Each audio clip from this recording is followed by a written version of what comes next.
Olá pessoal, sejam bem-vindos de volta ao curso de Projetos Elétricos. Essa é a nossa aula número 8 e nessa aula nós vamos iniciar falando de quais são as etapas necessárias para a execução de um projeto elétrico. Nós vamos comentar sobre todas elas e vamos iniciar com a etapa de previsão de cargas, fazendo a previsão da carga de iluminação de um projeto elétrico modelo.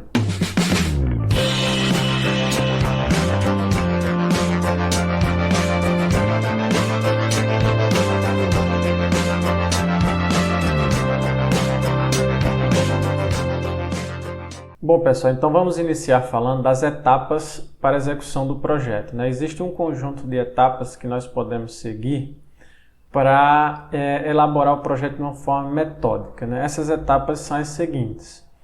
Então, inicialmente, a primeira etapa que deve ser feita num projeto é a previsão de cargas. O que é que consiste nisso? É você prever todos os pontos de utilização de energia elétrica dentro da instalação e qual a potência prevista para cada um deles. Então, com isso você sabe qual é a carga que vai ser demandada por aquela instalação.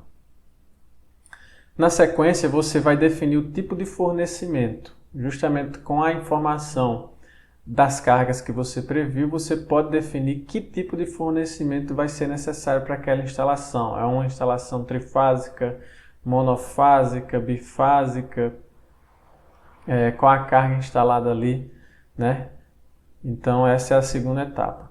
Na sequência, você vai localizar os pontos elétricos, ou seja, na planta da instalação você vai definir quais são os locais dos pontos de iluminação, dos pontos de tomada, dos quadros de distribuição, etc. Você vai localizá-los fisicamente na planta, ok?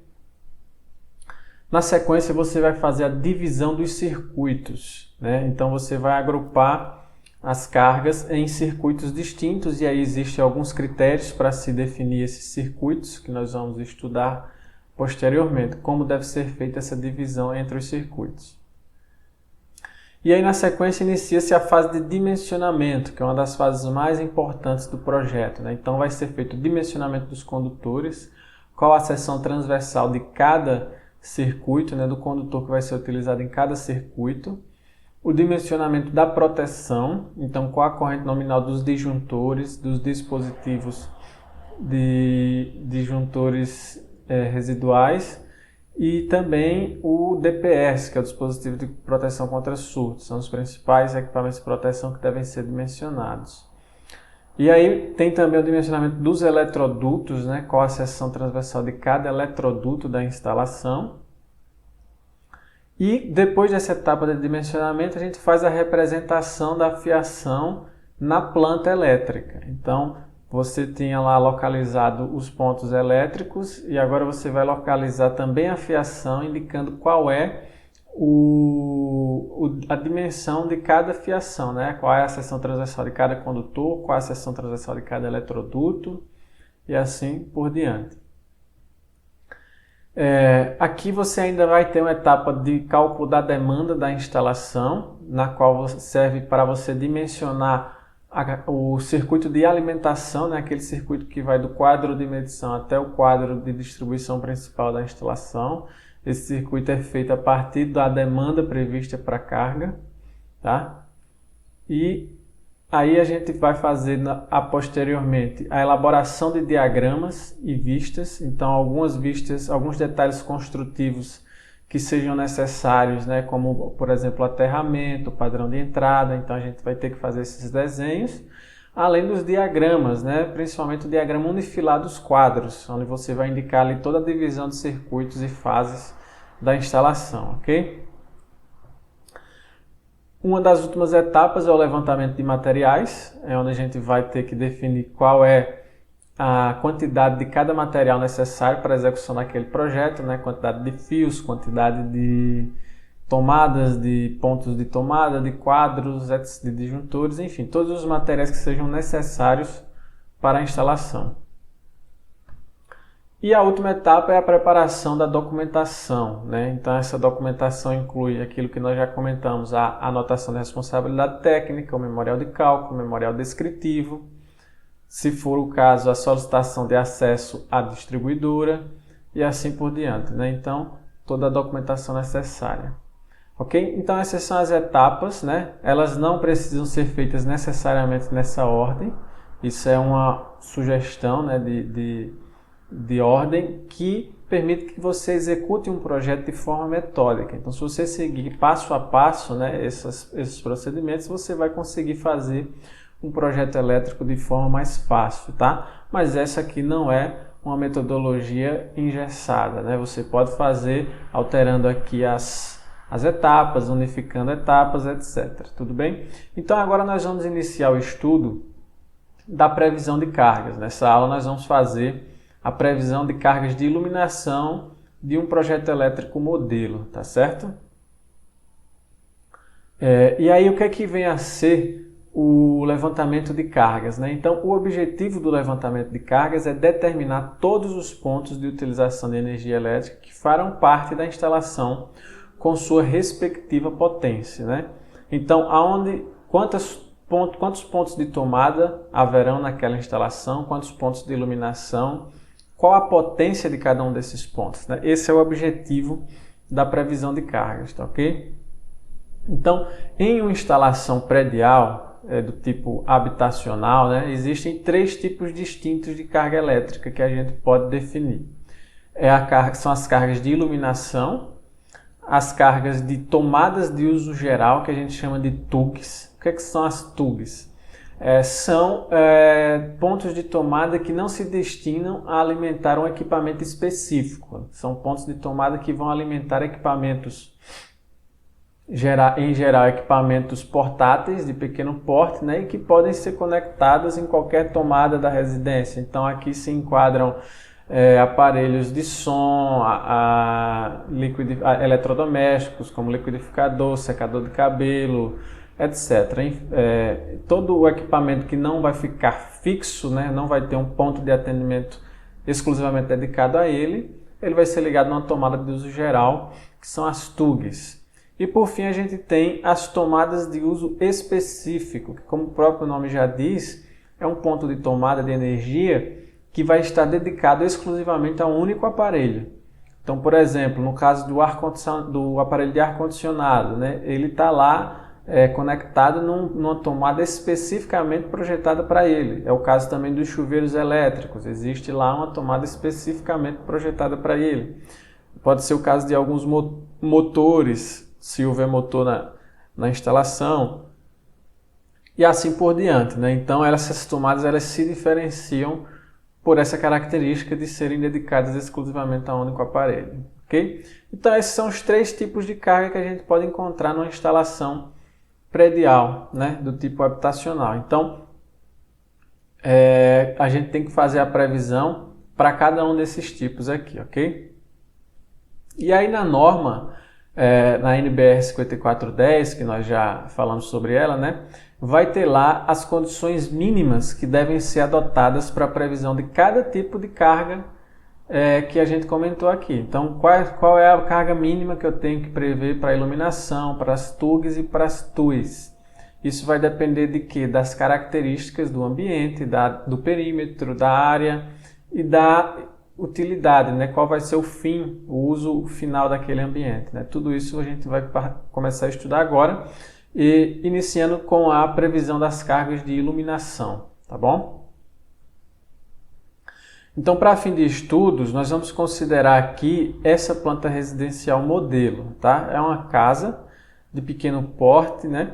Onde a gente tem aqui as dimensões de cada ambiente. Então, a gente tem aqui uma sala, né? Que a gente tem uma largura de 3,05 metros por 3,25 metros de comprimento. A gente tem aqui um dormitório, um banheiro, uma copa conjugada com a cozinha, o segundo dormitório e uma área de serviço, tá? Além da área externa aqui da casa. Então, é uma planta pequena que vai servir para nós fazermos esse estudo, né, da execução de projetos elétricos, e nós vamos utilizar essa planta aqui, não somente nessa aula, mas nas aulas seguintes também, para fazermos, né, aquelas etapas que nós mencionamos anteriormente dos projetos. Então vamos em frente. Então, o que vem a ser as cargas de iluminação, né? Como deve ser dimensionada as cargas de iluminação. Então, sempre que a gente falar em dimensionamento, a gente tem que definir duas grandezas. Uma é a quantidade de pontos e outra é a potência de cada ponto. Tá? Então, a gente vai definir a quantidade e a potência. Isso vale tanto para a iluminação quanto para as tomadas de uso geral e tomadas de uso específico. No caso específico da iluminação, a NBR 5410 fala o seguinte, lá no seu item 9.5.2.1. Ela diz que em cada cômodo ou dependência deve ser previsto pelo menos um ponto de luz fixo no teto, comandado por interruptor. Ou seja, no mínimo um ponto. Todo ambiente tem que ter um ponto de iluminação, tá? No mínimo, não quer dizer que só pode ter um, você pode dimensionar mais pontos, mas no mínimo um ponto para cada ambiente, é uma regra bem simples. E aí tem algumas observações, né? Nas acomodações de hotéis, motéis e similares, pode-se substituir o ponto de luz fixo no teto por tomada de corrente com potência mínima de 100 VA, comandada por interruptor de parede. Então ela está dizendo que pode, nesses casos, nesses ambientes, né, pode ser utilizada uma tomada no local do ponto de iluminação, desde que essa tomada seja comandada por um interruptor de parede, tá bom? Admite-se que o ponto de luz fixo no teto seja substituído por ponto na parede em espaços sob escadas, depósitos, dispensas, lavabos e varandas, desde que pequenas dimensões e onde a colocação do ponto no teto seja de difícil execução ou não conveniente, né? Ou seja, a regra é que nós tenhamos um ponto de iluminação no teto, mas se não for conveniente naquele ambiente que se coloque um ponto de iluminação no teto, a gente pode colocar uma arandela, né, que é aquela lâmpada na parede, né? Se for um ambiente pequeno, que seja inconveniente por alguma razão se colocar um ponto de iluminação no teto, é possível substituir por um ponto de iluminação na parede, mas todos os ambientes devem possuir no mínimo um ponto de iluminação, tá bom? Então, em resumo, pelo menos um ponto fixo no teto, né? Bom, pessoal, então com relação à potência que deve ser atribuída a cada ponto, a norma 5410 diz o seguinte: na determinação das cargas de iluminação, como alternativa à aplicação da ABNT NBR 5413, pode-se adotar o seguinte critério. E aqui vamos fazer uma pequena observação. A norma NBR 5413, ela foi cancelada em 2013 e substituída pela norma ABNT NBR ISO CIE 8995, tá? Tanto a 5413 quanto essa nova norma 8995, elas se referem à iluminação em ambientes de trabalho, né? Ela vai definir qual a iluminância mínima que deve ser respeitada em cada ambiente, né? Com diferentes funcionalidades. E aí você, com essa iluminância, né, e definindo um modelo de lâmpada, você teria a potência necessária para a iluminação naquele ambiente. Mas aí a 5410 diz o seguinte, que você pode alternativamente seguir o seguinte critério, né? Sem se preocupar com a questão da iluminância nos ambientes. Você pode seguir um critério prático aqui, que é o seguinte: em cômodos ou dependências com área inferior ou igual a 6 metros, deve ser prevista uma carga mínima de 100 VA. Tá? Em cômodos ou dependências com área superior a 6 metros, deve ser prevista uma carga mínima de 100 VA para os primeiros 6 metros quadrados, acrescida de 60 VA para cada aumento de 4 metros quadrados inteiros. Né? Então, é uma regra prática que você pode utilizar levando em função apenas a área do ambiente. Em ambientes com menos de 6 metros quadrados, você vai prever 100 VA. Em ambientes com mais de 6 metros quadrados, você vai prever 100 VA para os primeiros 6 metros, acrescido de 60 VA para cada aumento de 4 metros naquele ambiente, na área daquele ambiente, tá? Então, é uma regra bastante simples, né? E aqui só uma observação, que essa potência, ela é utilizada para efeitos de dimensionamento da instalação, né? Ela não necessariamente reflete a potência nominal das lâmpadas que vai ser utilizada ali, até porque você não sabe ainda, nessa etapa de projeto elétrico, né, quais são as lâmpadas que serão instaladas lá. Então, essa é uma regra prática para efeitos de dimensionamento da carga da instalação, ok? Bom, então vamos fazer aqui um pequeno exemplo. A gente tem uma parte daquela planta que eu apresentei inicialmente, né? E aqui você tem a área de serviço, a cozinha e o dormitório, tá? Então, qual seria a iluminação, a potência de iluminação em cada ambiente desse, né? A gente já sabe que cada ambiente tem que ter pelo menos um ponto. A gente pode definir mais de um ponto se for conveniente. Aqui são ambientes pequenos, eu acho razoável um ponto para cada ambiente desse. Então, vamos aqui começando pela área de serviço, né?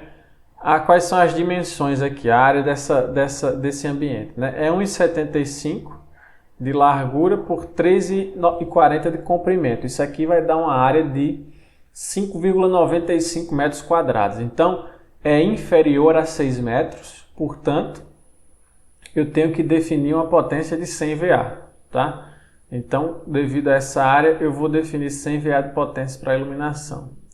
Vamos para o segundo ambiente aqui, a cozinha. Então, a cozinha, qual é a área dela? Eu tenho 3,75 aqui de largura por 3,5 de comprimento. Isso aqui vai dar uma área de 11,43 metros quadrados. Então, como tinha dito lá, os primeiros 6 metros, então eu vou definir 100 VA de potência. E para cada 4 metros de acréscimo, 4 metros inteiros de acréscimo, eu vou definir mais 60 VA. Então eu tenho 6 metros quadrados, 100 VA. Mais 4 metros quadrados, 60 VA. Aqui eu já vou ter 10 metros quadrados, vai ficar faltando 1,43. Esse 1,43 eu vou desprezar, porque a norma diz que eu só considere os 4 metros inteiros, né?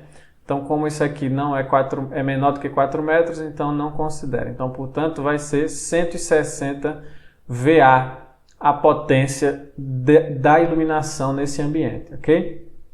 Mais um ambiente aqui, o dormitório. Dormitório 2, né? Então, o dormitório 2 ele tem uma área de 3,15 é a largura por 3,40 o comprimento, né? Isso aqui vai dar uma área de 10,71 metros quadrados. Então, mais uma vez, eu vou dividir isso aqui. Os primeiros 6 metros, 6 metros quadrados, 100 VA. Os outros 4 metros inteiros, mais 60 VA, né? Essa fração aqui de 0,71 metros quadrados não entra, vou desprezar, porque eu só considero as frações que sejam de 4 metros inteiros, tá? Então, também 160 VA de iluminação para esse ambiente. Então, esse é o procedimento, pessoal. Você vai simplesmente observar a área do ambiente para definir a potência da iluminação naquele ambiente, né? Se nós fizermos isso para toda aquela planta que nós definimos, né, nós vamos ter essa tabela aqui com a potência de todos os ambientes aqui, tá ok? De acordo com a área deles. E aí uma observação com relação à área externa. A norma 5410 ela não estabelece critérios para iluminação de áreas externas. Então, nesse caso, o dimensionamento fica a critério do projetista, né? Você não tem uma regra tão bem definida como é o caso desses outros ambientes, né? Que você vai observar as frações de área. No caso de áreas externas, você tem que usar o bom senso, né? Tentar fazer alguma previsão junto até com o proprietário do projeto, né? Qual a iluminação que pretende ser colocada ali, se vão ter refletores ou não, enfim, você tem que definir a partir do seu bom senso qual é a potência que vai ser prevista para a iluminação da área externa, tá ok? Lembrando sempre, pessoal, que esses valores de potência que nós encontramos aqui são valores mínimos, né? Então, no mínimo, você tem que considerar esse valor. Isso não quer dizer que você não possa considerar valores maiores que esse, tá? E em alguns casos pode ser que seja assim necessário, né? Vamos supor que você tem ali um projeto luminotécnico para aquele ambiente que está prevendo ali uma carga de iluminação elevada. Então você, principalmente se for um ambiente comercial, isso pode acontecer. Então você vai ter que fazer a previsão da carga ali, né, de acordo com o projeto luminotécnico. Mas como regra geral, a gente pode adotar isso que está estabelecido na NBR 5410, né, para fazer a previsão mínima das cargas de iluminação. Bom, pessoal, então essa foi a nossa aula, né? Nós vimos aí as principais etapas que devem ser seguidas para a realização de um projeto elétrico e iniciamos já com a previsão de cargas, especificamente para o caso das cargas de iluminação. Nas aulas seguintes nós vamos continuar com esse assunto de previsão de cargas. Espero que vocês tenham gostado e, em caso de dúvidas, podem contactar o professor.